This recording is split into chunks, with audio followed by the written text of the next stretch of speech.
चौधरी ताराचंद जनता degree college Hapur, जो ग्रामीण अंचल में बसा हुआ है, लेकिन अपने विद्यार्थियों को हर प्रकार की सुविधा उपलब्ध करा रहा है और इस महाविद्यालय के विद्यार्थियों की प्रतिभा शहर के विद्यार्थियों से भी ज़्यादा है। लगभग 800 विद्यार्थियों को 18 शिक्षक अपने ज्ञान की ज्योति से प्रकाशित करने में और विद्यार्थियों का भविष्य उज्जवल करने में लगे हुए हैं। आज़ादी का अमृत महोत्सव की श्रृंखला में विद्यार्थियों के लिए अनेकों प्रतियोगिताओं का आयोजन किया गया।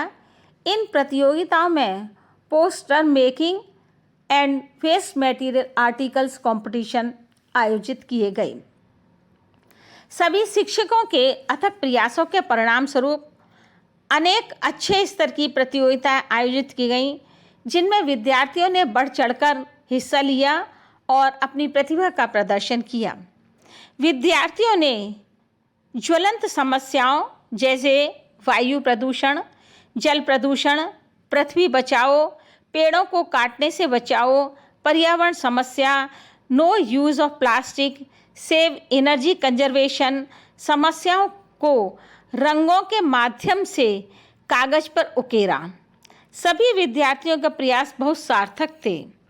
कुछ विद्यार्थियों के पोस्टर्स तो ऐसा लग रहे थे जैसे अभी अपनी व्यथा की कहानी कहना प्रारंभ करने वाले हैं, तो कुछ पोस्टर्स कह रहे थे कि हमारी आवाज़ सुनो, इस पृथ्वी को कष्टों से बचाओ, इस पृथ्वी को पेड़ों से कटने से बचाओ। हर विद्यार्थी ने अपने पोस्टर को अच्छी तरह से एक्सप्लेन भी किया और यह समझाने का प्रयास किया कि यदि इन समस्याओं को ध्यान नहीं दिया गया तो एक दिन ऐसा ज़रूर आएगा जब हमको शुद्ध वायु के अभाव में अपने कंधों पर ऑफिस बैग अथवा स्कूल बैग के साथ साथ ऑक्सीजन सिलेंडर भी लेकर के चलने पड़ेंगे। अगर पानी की वेस्टेज को नहीं रोका गया तो तीसरा विश्व युद्ध पानी के लिए होगा। एक तरफ तो पीने के शुद्ध पानी की कमी होती जा रही है और दूसरी तरफ पानी का स्तर नीचा होता जा रहा है। पुराने समय में कुएं, बावड़ी, तालाब होते थे जिनमें बरसात का पानी इकट्ठा हो जाता था और पूरे वर्ष उनसे काम लिया जाता था। पेड़ों को काट काट कर, जंगलों को काट काट कर बिल्डिंगें बनाई जा रही हैं, जो कि वातावरण को दूषित करने में प्रमुख योगदान दे रही हैं। वर्तमान समय में प्लास्टिक का यूज़ बहुत ज़्यादा बढ़ गया है। यह प्लास्टिक स्वास्थ्य के लिए बहुत ही हानिकारक है, परंतु आज हम इसके इतने आदी हो चुके हैं जैसे एक नशा करने वाला व्यक्ति नशे का आदी हो जाता है। बिजली का उपयोग हम करें, अच्छी बात है, परंतु मिसयूज़ ना करें। इसको बचाना भी आवश्यक है। यदि हम इन सब चीज़ों को बचाने की ओर ध्यान नहीं देंगे तो हम अपनी आगे आने वाली पीढ़ियों को विरासत में क्या देंगे? हमारी पीढ़ियाँ क्या कहेंगी? हमारे दादा दादी, पापा मम्मी हमारे लिए क्या छोड़ कर गए? खुद तो यूज़ ही नहीं बल्कि चीज़ों का मिसयूज़ कर गए और हमें पृथ्वी पर जीते जी मरने के लिए छोड़ गए।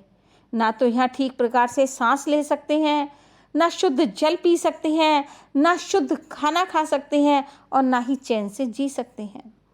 वास्तविकता तो यही है कि सभी समस्याओं पर समय रहते जागना आवश्यक है, अन्यथा बाजी हाथ से निकल जाएगी और हम हाथ मलते रह जाएंगे और यह स्थिति सामने आ जाएगी कि अब पछताए होत क्या जब चिड़िया चुग गई खेत, अब पछताए होत क्या जब चिड़िया चुग गई खेत। इस प्रतियोगिता को आयोजित करने वाली टीम के संयोजक श्री राजकुमार जी, सेक्रेटरी श्री महेश कुमार जी, निर्णायक मंडल मिस्टर विनायक त्रिपाठी जी, श्रीमती अलका गोयल जी, श्रीमती लक्ष्मी गोयल जी तथा चयनित विद्यार्थी मनु कुमारी, कुमारी हुमेरा, कुमारी कंचन प्रथम स्थान पर बाजी मार कर गईं। कुमारी संजना, कुमारी खुशी तथा कुमारी तनु ने द्वितीय स्थान को सुशोभित किया, तो कुमारी शिवानी, कुमारी मुस्कान और कुमारी हिमांशी तृतीय स्थान से सम्मानित की गईं। घर में बेकार पड़ी हुई यानी जो यूजलेस चीज़ें हैं, उन वस्तुओं को कलात्मक रूप में कैसे प्रयोग किया जा सकता है, घर में सजाया जा सकता है, उपहार स्वरूप दिया जा सकता है, लोगों को समझाने का प्रयास किया। इस प्रतियोगिता की आयोजक टीम में संयोजक डॉक्टर खिलाफत हुसैन, सेक्रेटरी डॉक्टर कविता कश्यप, निर्णायक मिस्टर विनायक त्रिपाठी, श्रीमती अलका गोयल, श्रीमती लक्ष्मी गोयल तथा चयनित विद्यार्थी कुमारी अनुशिका प्रथम स्थान पर रहीं। कुमारी शिवानी, कुमारी खुशी द्वितीय स्थान लेकर गईं, कुमारी कशिश ने तृतीय स्थान लिया और कुमारी संजना सांत्वना पुरस्कार से सम्मानित की जाएंगी। जो छात्र छात्राएं कोई भी स्थान प्राप्त नहीं कर पाए, वह निराश ना हों। इसलिए हमारा उद्देश्य अपने लक्ष्य को प्राप्त करना होना चाहिए, क्योंकि सभी विद्यार्थी प्रतियोगिता में ना तो जीत सकते हैं, एक हारेगा तभी दूसरा जीतेगा।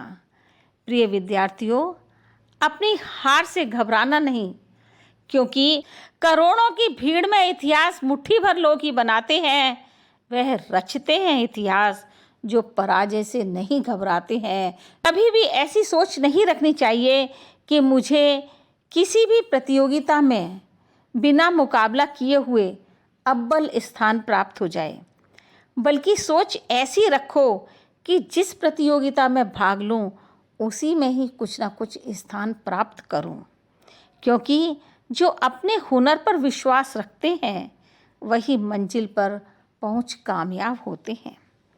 अंत में मेरे अपने सभी प्यारे विद्यार्थियों के लिए चलते रहे कदम तो किनारा जरूर मिलेगा, चलते रहे कदम तो किनारा जरूर मिलेगा, अंधकार से लड़ते रहे तो सवेरा जरूर मिलेगा। जब ठान लिया मंजिल पर जाना है, जब ठान लिया मंजिल पर जाना है तो रास्ता भी जरूर मिलेगा। ए विद्यार्थियों निराश ना हो, ए विद्यार्थियों निराश ना हो, एक दिन तुमको भी पुरस्कार जरूर मिलेगा, तुमको भी पुरस्कार जरूर मिलेगा। जय हिंद, जय भारत।